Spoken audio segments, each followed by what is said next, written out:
दिल्लीच्या जंतर मंतरवरच्या आंदोलनाच्या नंतर कॉकरोच जनता पार्टीचे संस्थापक अभिजित दिपके हे आज पहाटे संभाजीनगरमध्ये दाखल झाले आणि संभाजीनगरमध्ये त्यांनी माध्यमांसोबत संवादही साधला।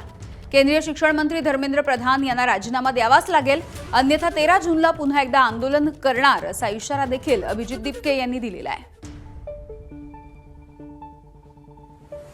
राजीनामा त्यांनी घेतला पाहिजे, हे आम्ही आधीपासून म्हणतोय। जर शिक्षण मंत्र्यांचं अकाउंटेबिलिटी फिक्स होत नाही ते याच्यात पंतप्रधानांची जिम्मेदारी आहे। जर ते रशिया आणि युक्रेनचं युद्ध थांबवू शकतात तर पेपर लीक थांबवू नाही शकत ते। वेदांत नावाचा 17 वर्षाचा स्टुडंट सीबीएसईचा, त्याला या सरकार आणि मीडिया, जे मेनस्ट्रीम मीडिया आहे त्यांनी पाकिस्तानी म्हणलेले। या देशात तुम्ही कोणाला कोणाला पाकिस्तानी म्हणताय?